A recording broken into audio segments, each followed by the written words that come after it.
अब मैं इसमें ये प्लेनेरिया को ही ड्रॉ कर रहा हूँ और प्लेनेरिया की अगर आप देखें ना इस तरह से ये बॉडी साइड होता है, ये लोअर बॉडी साइड के ऊपर ना ये आपको इस तरह के ये नज़र आएंगे। These are basically cilia. What are these? सीलिया।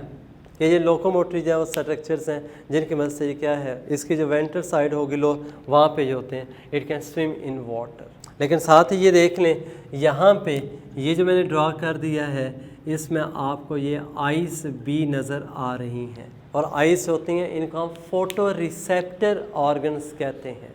अब देखते जाएं, ये अभी तीसरा फाइलम है लेकिन देखें पहले वाले दोनों से क्या है, कैसे एडवांस आ रहा है कि इसके अंदर क्या है इस तरह के स्ट्रक्चर्स भी आ गए। स्पॉन्जेस में हमने देखा था किसी किस्म का नर्वस सिस्टम नहीं था। जब हम निडेरिया की तरफ आए हैं वहाँ पे हमें डिफ्यूज टाइप नर्वस सिस्टम मिला और अभी जो हम बात कर रहे हैं इनके अंदर इवन के रिसेप्टर्स भी बन गए हैं और जो नर्वस सिस्टम है वो उनसे भी ज़्यादा एडवांस। और अगर आप ना नर्वस सिस्टम को ऑब्ज़र्व करते हैं यहाँ पे ये देखें इस तरह से ये मैं इसके ये हेड ड्रॉ कर रहा हूँ और ये उसी तरह से क्या थी इसकी ये बॉडी है। अब ना ये ठीक है आइज़ जो थी वो रिसेप्टर्स हैं लेकिन थोड़ा सा मैं क्लियरली ये बना देता हूँ। ये देखें ये लोब्ड वो स्ट्रक्चर्स आपको इसमें नज़र आएंगे हेड रीजन के अंदर और ये इन्हीं में से क्या होगा ये देखें ये कुछ फाइबर से ना ऐसे फाइबरस स्ट्रैंड से हमें ये नज़र आते हैं जो कि ओरिजिनेट हो रहे हैं and they run along the whole length of the body. अब ये जो राउंड से स्ट्रक्चर जो हेड रीजन में आपने ये देखे ये बेसिकली वो गैंग्लिया हैं। ये क्या है? गैंग्लिया हैं और इनको हम नाम देते हैं सेरिब्रल गैंग्लिया का। और क्यों कहते हैं cerebral ganglia? Because they are present in head region और ये ना एक तरह का ये ब्रेन बना रहे हैं। यानी जो सेरिब्रल गैंग्लिया है they make the brain of planarian. और ये जो दोनों आपको इसमें नज़र आए जो लेंथ वाइज जो जा रहे थे ये these are called as longitudinal nerve cords. What are this? Longitudinal nerve cords हैं जो पूरी लेंथ में जा रहे हैं बॉडी के।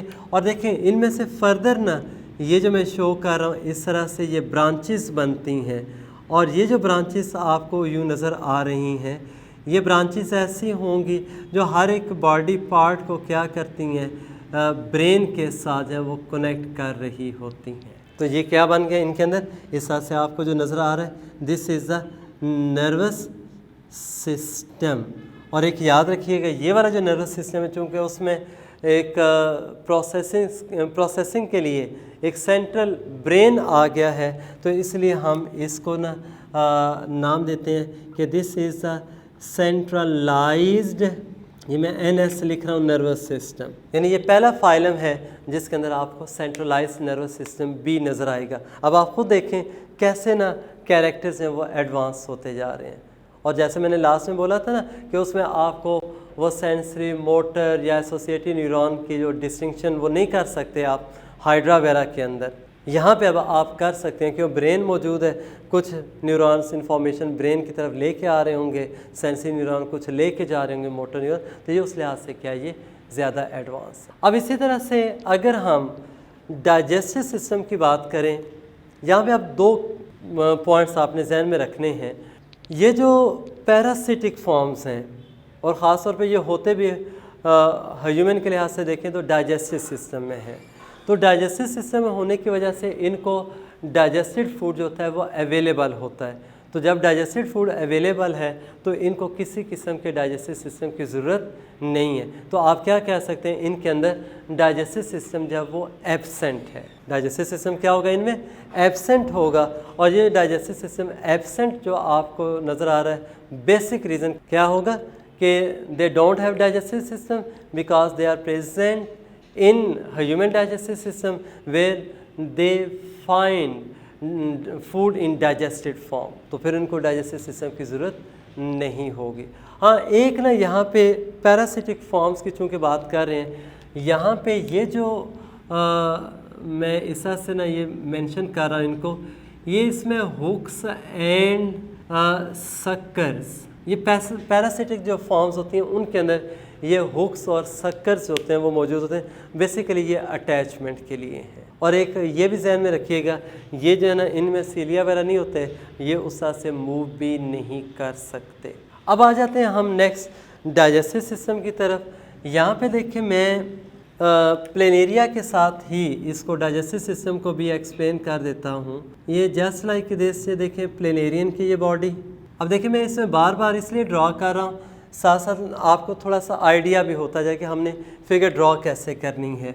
और दूसरी बात ये भी नोट कीजिएगा, यहाँ पे जैसे जैसे मैं वो ड्रॉ कर रहा हूँ साथ साथ ना मैं उसको ना एक्सप्लेन भी करता जा रहा हूँ। और यही जो एक्सप्लेनेशन है इसी के को आप कह सकते हैं कि वो आपके टॉपिक के ये कंटेंट्स हैं। देखें डायग्राम के साथ ही क्या होगा कि आपका वो टॉपिक भी कंप्लीट हो जाएगा। ये जो यहाँ पे नज़र आ रही है opening, this is the mouth. और ये जो है इंटेस्टाइनल ब्रांचेस, ये कौन सी हैं? इसमें इंटेस्टाइनल ब्रांचेस हैं। और 3 ब्रांचेस होती हैं इंटेस्टाइन की। देखें 2 पोस्टीरियर साइड पे आ रही हैं, ठीक है, बॉडी के लेटरली आती हैं और पोस्टीरियर एंड की तरफ मूव कर रही हैं। और एक ब्रांच जो होगी वो हेड रीजन की तरफ मूव करेगी। और ये जो होता है ना माउथ जो होता है ना, ये वेंट्रल साइड पे ये मौजूद होगा। और ये इस तरह से क्या बन गया इनके अंदर, this is the digestive system. ये क्या था इनका? Digestive system. वहाँ पे हमने क्या कहा था? पैरासिटिक फॉर्म्स में कोई डाइजेस्टिव सिस्टम नहीं होता, जबकि इस फ्री लिविंग फॉर्म के अंदर क्या था? डाइजेस्टिव सिस्टम मौजूद है, लेकिन ये कौन सा है? Sac like digestive system, DS for digestive system. और सैक लाइक हमने क्यों कहा कि इसमें सिर्फ एक ओपनिंग है माउथ की, एनस नहीं होता। तो इसका मीनिंग क्या हुआ? जो फूड है वो माउथ के थ्रू ही आएगा और अनडाइजेस्टेड जो फूड होगा वो माउथ के थ्रू ही एक्सपेल किया जाएगा। है ज़ाहिर ये अभी लोअर एनिमल्स हैं, इतना ज़्यादा ये एडवांस फीचर नहीं है, लेकिन पहले वाले फाइला से ये ज़्यादा बेहतर। और दूसरी बात ये भी है, देखें इंटेस्टाइनल ब्रांचेज इसमें आपको पूरी बॉडी के अंदर डिफ्यूज़ करती हुई नज़र आ रही हैं। इसका मतलब क्या होगा? डाइजेशन के बाद वो ईज़िली क्या होगा? That will be diffuse to all parts of the body. ये क्या था इनके अंदर? Digestive system. अब हम आते हैं नेक्स्ट एक्सक्रीटरी सिस्टम की तरफ। यही मैं प्लेनेरिया की ही डायग्राम ड्रॉ कर देता हूँ। अब इसमें अगर आप देखें प्लेनेरिया के लिहाज से जो आपको ये नज़र आएगा इसमें एक्सक्रीटरी सिस्टम, उसके लिए 2 बेसिकली क्या होती हैं? डक्ट्स आपको नज़र आएंगी। और ये डक्ट्स ऐसी होती हैं जो कि हैं ये excretory ducts, but these run along the whole length of the body. और ये एंटीरियर से पोस्टीरियर एंड की तरफ इस तरह से जा रही हैं। और ये बड़े ब्रांच से जो होती हैं ना एक्सक्रीटरी डक्ट्स हैं। What are these? These are the excretory ducts. अब ये जो एक्सक्रीटरी डक्ट्स हैं, अगर आप इनके ब्रांचेस को देखें वो फर्दर स्मॉलर ब्रांचेस में भी चेंज हो रही हैं, लेकिन हर एक जो ब्रांच होगी उसके एंड के ऊपर आपको यूं ये बल्ब लाइक स्ट्रक्चर्स ऐसे नज़र आएंगे। और ये जो बल्ब लाइक स्ट्रक्चर्स होते हैं ना, इनको हम नाम देते हैं प्रोटोनेफ्रिडिया का। ये क्या है? This are the protonephridia. और जो प्रोटोनेफ्रिडियम है, अगर मैं इस तरह से एक सिंगल प्रोटोनेफ्रिडिया प्लूरल होगा और नेफ्रिडियम जो होता है ना ये सिंगुलर है। अगर एक प्रोटोनेफ्रिडियम को आप इस तरह से देखते हैं, ये देखें उसमें ये न्यूक्लियस और इसमें ये एक टफ्ट ऑफ फ्लैजेला आपको नज़र आ रहा होगा जो बॉडी फ्लूइड के अंदर जो है वो मूव कर रहा होता है। और इसकी जो मूवमेंट होती है ना, जैसे एक मिसाल के तौर पे आप देखते हैं ना, फॉर एग्ज़ाम्पल ये कैंडल है और ये कैंडल का फ्लेम जो है जिस तरह से मूव करता है, तो कैंडल के जो फ्लेम की मूवमेंट होती है उसको फ्लिकरिंग मूवमेंट हम कहते हैं। तो ये जो टफ्ट ऑफ फ्लैजेला जो नज़र आ रहा है, ये जस्ट लाइक कैंडल फ्लेम का फ्लिकरिंग मूवमेंट शो करेगा। तो उस फ्लिकरिंग मूवमेंट की वजह से इसको हम ना इस सेल को या प्रोटोनेफ्रिडियम को फ्लेम सेल का नाम भी देते हैं। क्या नाम देंगे आप इसको? फ्लेम सेल का। और ये क्या करेगा? बॉडी फ्लूइड में से वेस्ट मटेरियल्स को सेपरेट करता है और सेपरेट करने के बाद फिर क्या है, एक कॉमन ओपनिंग के थ्रू बॉडी से रिलीज़ कर दिया जाएगा। तो इस तरह से क्या हुआ इनके अंदर, यानी ये पहला फाइलम है जिसमें आपको एक्सक्रीटरी सिस्टम जो है वो भी नज़र आ रहा है, और वो एक्सक्रीटरी सिस्टम जो है वो किससे बना हुआ है, प्रोटोनेफ्रीडिया से। तो ये पहला फाइलम है। इससे पहले हमने किसी में भी, यानी दोनों जो फाइला पढ़े हैं उनमें एक्सक्रीटरी सिस्टम नहीं देखा। अब इसके बाद अगर हम जो रिमेनिंग सिस्टम्स हैं, जैसा रेस्पिरेटरी सिस्टम है, भाई इनकी लीफ लाइक बहुत थिन बॉडी होती है, थिकनेस में ज़्यादा नहीं है, तो रेस्पिरेटरी सिस्टम की ज़रूरत नहीं होती। डिफ्यूजन के थ्रू क्या होगा, बड़ा इजीली गैसियस एक्सचेंज हो जाता है। ये वाटर के अंदर होगा, गैसियस एक्सचेंज ये कर लेगा। इसी तरह से जो फूड है वो इजीली, चूँकि इंटेस्टाइन के ब्रांचेस पूरी बॉडी में, वो डिफ्यूजन के थ्रू पहुंच जाएगा। तो फिर इसको किसी किस्म के जो ट्रांसपोर्ट सिस्टम यानी सर्कुलेटरी सिस्टम की ज़रूरत भी नहीं होती।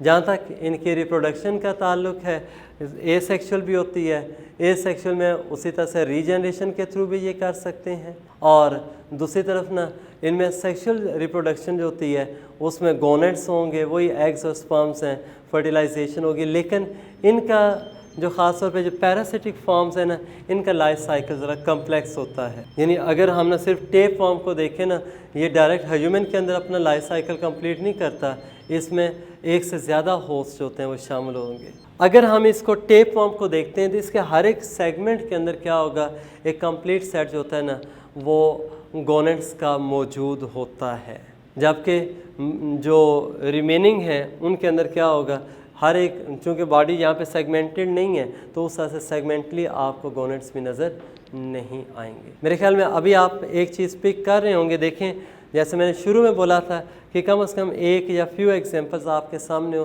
तो उस फाइलम को बड़ा आप आसानी के साथ एक्सप्लेन कर सकते हैं। तो ये जितने भी मैंने बताएं वो क्या है, इसके ग्रुप के जो वो मेन फीचर्स हैं या कैरेक्टरिस्टिक्स हैं। Thank you.